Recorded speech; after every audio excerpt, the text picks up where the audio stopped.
susține Casa Gazelor Naturale. Venim cu o acțiune care se adresează comunității locale, respectiv tinerilor de liceu, spre a promova activitățile culturale de înaltă ținută din oraș.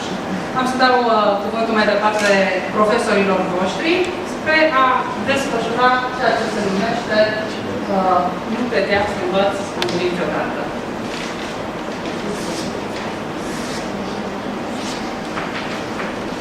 Din partea Școlii Naționale de Gaz, trebuie să adresez câteva cuvinte gazelor noastre. Un cuvânt de mulțumire pentru faptul că am fost invitați aici de data aceasta ca să promovăm imaginea școlii prin activitățile culturale pe care le desfășurăm în mod obișnuit. Pentru că, încă o dată spun, în mod obișnuit, ne întâlnim ca să lucrăm câte ceva pe literatură sau, în mod obișnuit, ne întâlnim ca să promovăm și muzica instrumentală.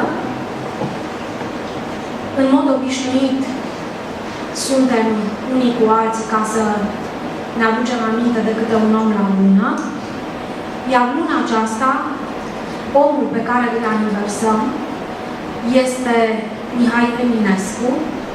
Așa cum spune Gabriel Licean, este departele nostru, adică cel care de peste timp și de peste spații spirituale este totuși aici lângă noi, ori de câte ori simțim că norocul ne petrece, ori de câte ori simțim că avem un dor care e mai presus de puterea noastră de a ne controla și de a ne emoționa, ori de câte ori simțim că iubim, fie că iubim o femeie sau un bărbat, fie că iubim patria, fie că iubim pe Dumnezeu, de atâtea ori Eminescu este lângă noi, El este cel cu care intrăm în comunicare, El este cel care ne ajută să ne punem sentimentele în vorbe, de aceea El este poetul nostru național. Activitatea noastră, intitulată Nu credeam să învăț a murit vreodată,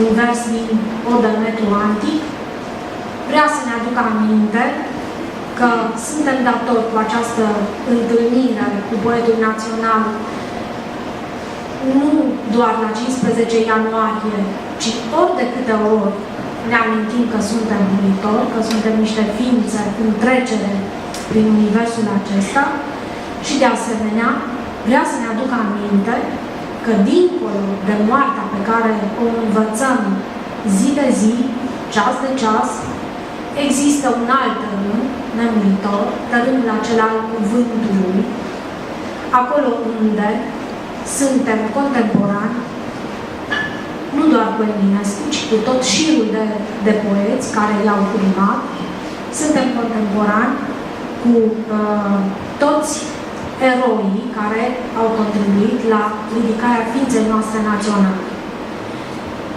O să dau cuvântul pentru început colegei mele, profesoara Maria Radu, și ca să vă faceți o idee despre programul ce urmează, vom avea parte apoi de câteva gânduri pe seama operei eminesciene susținute de colegii ale voastre, aici de față. Apoi, o recitire din textul eminescian, nu o să spun o recitare pentru că ar fi prea pretențios, deși în ideea că vom face o lectură din tot sufletul nostru, cred că n-ar fi exagerat dacă am spune o recitare, presărată și cu interpretări de pian interpretări pe care le vor susține tot colegii ai voștri pe care o să-i vedeți aici. Deci, să începem. Iată, dau cuvântul colegii mele, urmând apoi să aveți parte și de o foarte scurtă prezentare în PowerPoint a vieții și activității literare a lui Eminescu, cu insistență pe timpul adolescenței, tocmai pentru că mă gândesc că este frumos să-l descoperiți la vârsta la care sunteți și voi acum.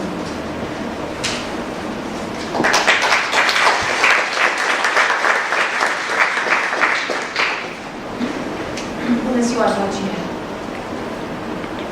Intrând în sala aceasta, am simțit nevoia să îmi gândesc salutul pe care vi-l adresez în forma aceasta, fiindcă mă simt aproape și aș vrea din start să nu creez din formula de adresare un context mult prea oficial. Mi-ar trebui să vorbim despre aniversarea lui Mihai Eminescu, astăzi 15 ianuarie, ca între prieteni, dacă îmi permiteți această premisă.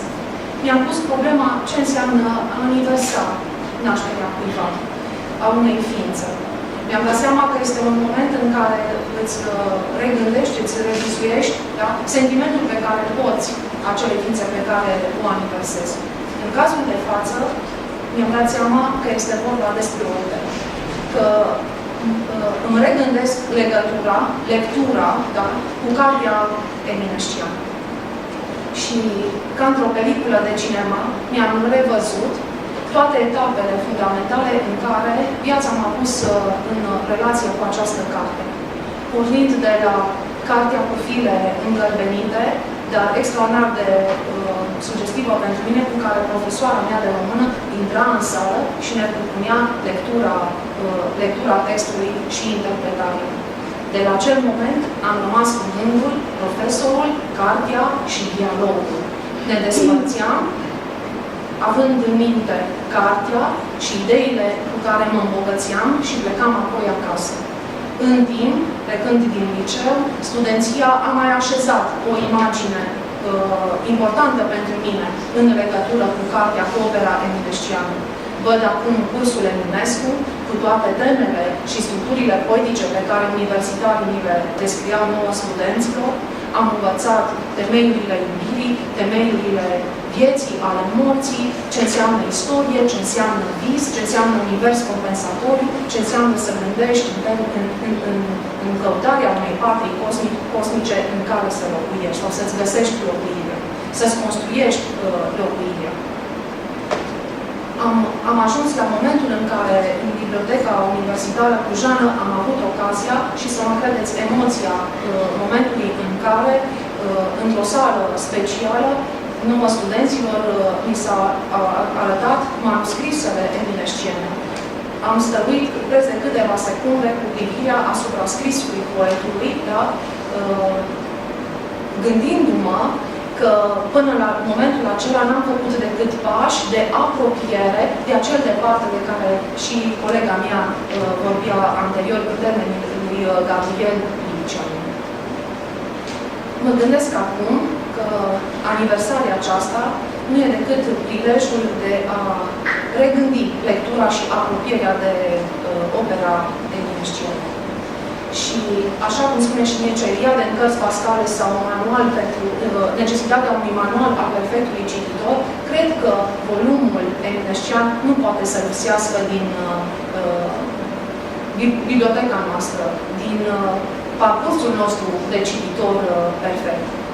Poate nu-l citesc în fiecare zi. Și să știți, nu-l citesc pe Mihai Eminescu în fiecare zi. Și nu mi-e teamă de actul meu de sinceritate în a vă destăinui lucrul acesta. Îl citesc în momente în care experiența mea de viață, da, mă îndeamnă să caut ceva în versurile sale, sau în proza sa, sau în teatrul său. Îl citesc nu numai ca un fapt cultural. Profesorii pe care au avut talentul necesar să-mi arate că a citi opera unui poet precum Mihai Eminescu trece ușor de la a fi un fapt cultural la a fi un fapt de existență. M-a modelat. Nu citesc acum Eminescu astăzi, mâine, da? Dar trăiesc în spiritul a ceea ce iubirea înseamnă în viziunea sa. Trăiesc viața, gândesc moartea în temelii săi, în viziunea sa. A devenit pentru mine o operă interiorizată. Acel departe care, da, magic, prin lectură, prin interiorizare, a devenit aproapele mele. Să-mi închei cuvântul cu o provocare. Aș vrea să ne raportăm la opera eminesciană, precum destăinuie Andrei Pleșu, într-o parabolă cuprinsă în ultima sa carte, Parabolele lui Iisus Hristos, adevărul ca poveste. Pleacă în demersul său spunând următoarea poveste. Rabinul Eric, fiul rabinului Jechiel din Cracovia, visează 3 nopți la rând următorul vis. O voce misterioasă îi destăinuie în vis că trebuie să plece la Praga, departe de casa sa, deci departele, iată îl cheamă, și sub podul care face intrare în orașul Praga, el trebuie să sape pentru a descoperi acolo o comoară. Trebuie să viseze de 3 ori ca să se hotărască să plece în căutarea comorii. Face lucrul acesta, se decide în momentul în care visează pentru a 3-a oară. Ajunge în fața podului, da? Și vede acolo o garnizoană care păzea podul de intrare în oraș. Și nu îndrăznește să treacă la acțiunea pentru care el de fapt venise, da? Să sape căutând comoara. Dar câteva zile a tot stat, de dimineața până seara în jurul podului, observând lumea, da? Și gândindu-se că acolo este comoara spre care visul l-a trimis. Șeful de pază se sizează că un om tot stă câteva zile în jurul podului și îl întreabă, dar ce faci? Cauți ceva? Aștepți pe cineva? Și rabinul îi răspunde, eu am visat că aici sub pod este o comoară și comoara aceea îmi este destinată, da? Soarta mi-a hărăzit-o mie. Când aude lucrul acesta, șeful de pază, șeful garnizoanei râde și îi spune, stai să vezi, și eu am visat. De mai multe ori mi s-a arătat în vis că trebuie să ajung în Cracovia, să caut casa unui rabin, Eric, fiul rabinului Jechiel, da? Auzi, probabil că jumate din ținut se numește așa. Cum? Cine poate să dea crezare unui asemenea vis și să mă duc eu până în Cracovia să caut ce? Cu siguranță nu este nimic de găsit. Atunci, rabinul nostru înțelege. Pleacă înapoi acasă, intră în casă, caută după vatră, sapă acolo și găsește o comoară. Cred că trebuie să învingem trecerea timpului și să ne raportăm la opera eminesciană ca la cea depărtare misterioasă care ne învață că comoara care e de găsit e aproape de noi, e în lăuntrul nostru. Dacă tot a rostit Maria aici nume interesante, nume mari, să vă aduc aminte că probabil mulți dintre cei care astăzi vă vorbesc despre Eminescu sunt creația unui dascăl mare, în ghilimelele de rigoare, mare, da? Ionea N. Petrescu, pe care probabil o să auziți de multe ori la cursuri citată, fiindcă așa ca oameni de litere ce ne aflăm, ne-am format viziunea despre Eminescu fiind studenții acestei mari dăscălițe. Nu cred că putem vorbi despre Eminescu astăzi fără să nu ne aducem aminte de personalitatea care ne-a ajutat să înțelegem ce înseamnă spiritul eminescian în adevăratul sens al cuvântului și care ne-a ajutat pe fiecare dintre cei care suntem aici și prin noi și pe voi să înțelegeți care este substanța aceea unică de care trebuie să ne apropiem. Cel puțin pentru generația mea și pentru continuator, de fapt. Da. Spirite modelate de Ioana exact. Petrescu. Bănuiesc că Ioana Boc, probabil. Da. Iată, un șir întreg de dascăli care ne-am format și am început să înțelegem cum să ne modelăm ființa cât mai aproape de o zonă spirituală, am făcut asta prin intermediul acestei personalități absolut copleșitoare. Era frumoasă, încât trebuie să spun toți colegii mei erau îndrăgostiți de ea și sensibilă și deșteaptă, cum rar ți se întâmplă să întâlnești.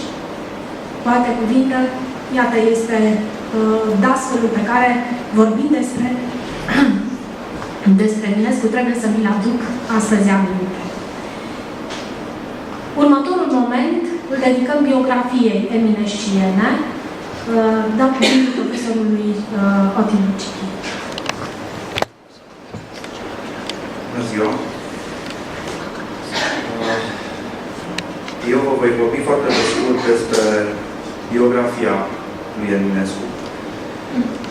După cum am anunțat aici, va fi doar o schiță de portret eminescian și am să încerc să fiu, cum am spus, destul de concis, pentru că avem aici tineri dintre voi care trebuie să vorbească mai mult despre el. Părinții lui Eminescu sunt Gheorghe Eminovici, care s-a căsătorit cu mama poetului, cu Raluca Izașcu, în 1840. Împreună au avut 11 copii, din care 6, din păcate, au murit. În 1847 cumpără casa de la Ipotești, pe care o știm cu toții, fiind leagănul lui Eminescu. Este casa la care se raportează permanent Eminescu, dar se vor muta la Ipotești abia în 1857, când această casă va fi gata. Între timp, Eminescu se naște, după cum știm, la 1850 și abia la vârsta de 7 ani vor ajunge ei acolo. El este, acest Gheorghe Eminovici, este un mic boier, provine dintr-o familie de mici boieri, căminar.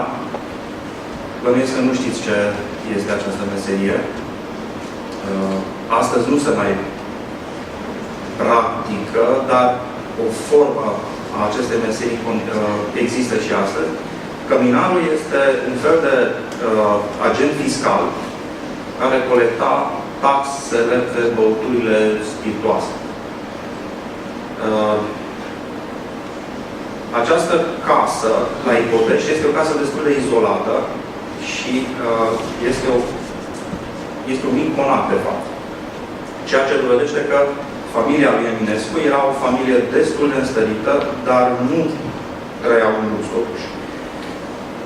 Ce este de remarcat la părintele lui Mihai Eminescu, Gheorghe Eminovici, avea un temperament puternic, era un părinte foarte autoritar și cam toată averea și-a investit-o în educația copiilor. Toți copiii lui trebuiau să aibă educație, liceu, facultate. Să nu uităm că și frații lui Eminescu au studiat la școli înalte, la Viena, Berlin, Praga, mă rog. Mergând mai departe, la 15 ianuarie 1850 se naște la Botoșan Mihail Eminovici, cum apare el în actele oficiale, singurele acte care atestă nașterea lui Eminescu sunt acolo la Botoșan.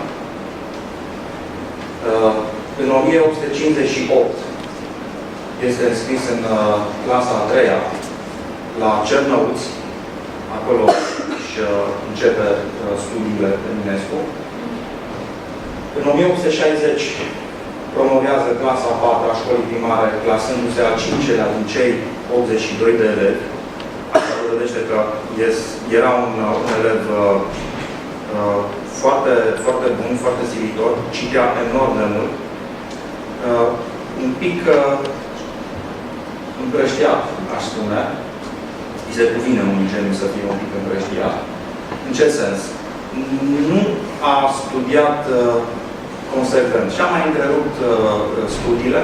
era și o fire rebelă, tot așa cum cade din unei gene.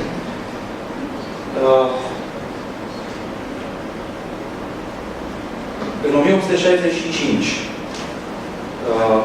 după ce pleacă din Cernăuț, revine totuși, unde stă în gaze la profesorul Aron Pumnul, profesorul care l-a marcat profund pe Eminescu. Despre Aron Pumnul vreau să vă spun că el a scris prima antologie de literatură română, Lecturariu, o antologie pe care Eminescu a frunzărit-o foarte atent și acest Aron Pumnul este vorba de poza din mijloc. Este profesorul pe care l-a iubit cel mai mult. Să nu uităm că poezia de debut a lui Eminescu este dedicată lui Aron Pumnul. În stânga, jos, aveți imaginea școlii din Cernăuți, unde am învățat Eminescu, iar în dreapta este o poză a lui Iosif Vulcan, marele om de cultură, care publică în revista Familia prima poezie a lui Eminescu.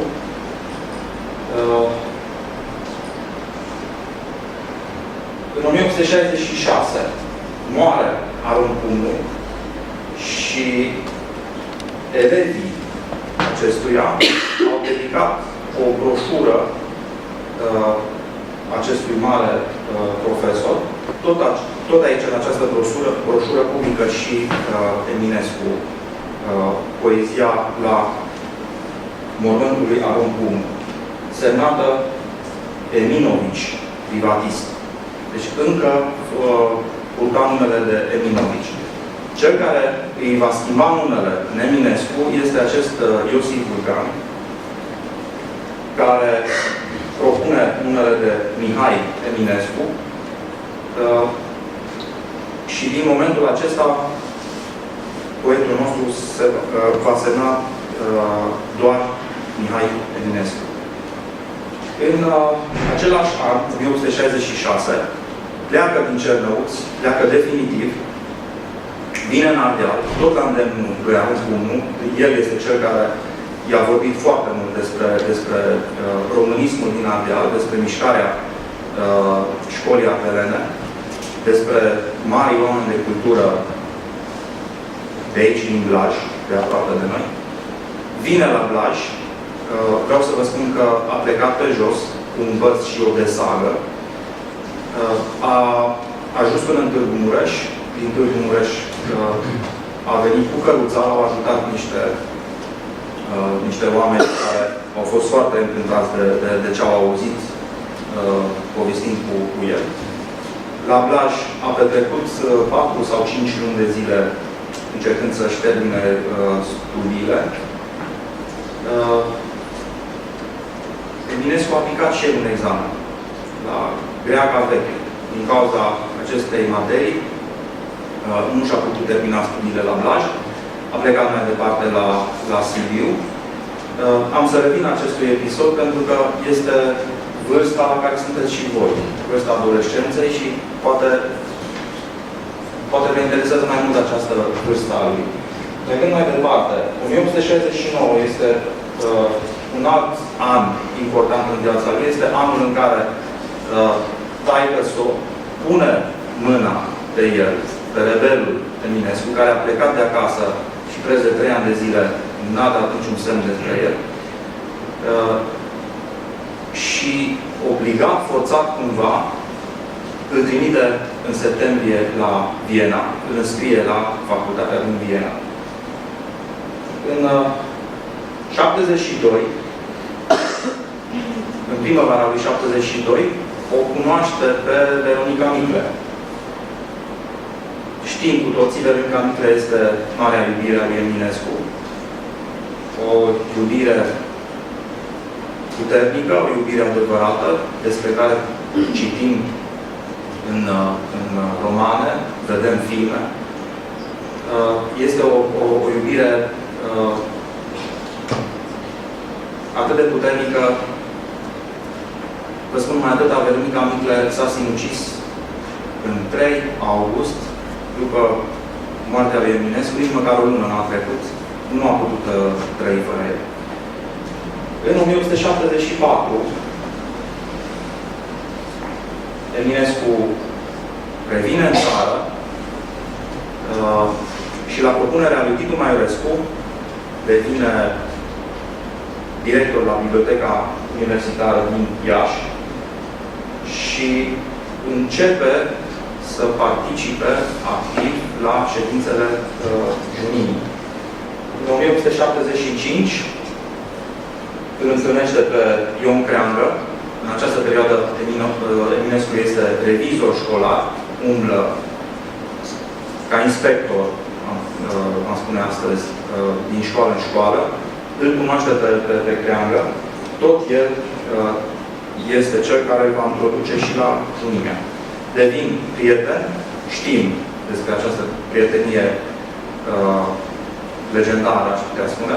Au rămas prieteni până la moarte. Și culmea, tot ca o ciudățenie a sorții, Creangă moare și el în același an, în 1889, în decembrie, în 31 decembrie. 1877. Slavici, un alt prieten foarte bun al lui Eminescu, rămânând singur la ziarul Timpul din București, insistă ca Eminescu să vină la București să-l ajute și pentru că din momentul acesta începe cariera adevărată de gazetar al lui Eminescu. Știm că el a fost și un foarte bun gazetar, iar cei care studiază astăzi jurnalistica spun cu toții că este o materie foarte importantă, studiul gazetăriei lui Eminescu. În 1978 este mai degrabă jurnalist, scrie mai puțină poezie, polemizează foarte puternic cu liberalii. El este conservator ca ideologie politică, iar pe liberali i-a văzut ca un fel de adversar cu care polemiza permanent în rândurile ziarului Timpul. În 1880 rupe legătura cu Veronica Micle, pe care o vedeți și aici în poză. A fost o femeie foarte frumoasă, mă rog, pentru vremurile respective. Astăzi poate avem alte gusturi, dar și pentru gusturile de astăzi, cel puțin din poză, putem spune că este o femeie frumoasă. Dar se împacă, orice iubire înseamnă și conflicte. Amândoi erau doi oameni cu un caracter puternic, era inevitabil să nu se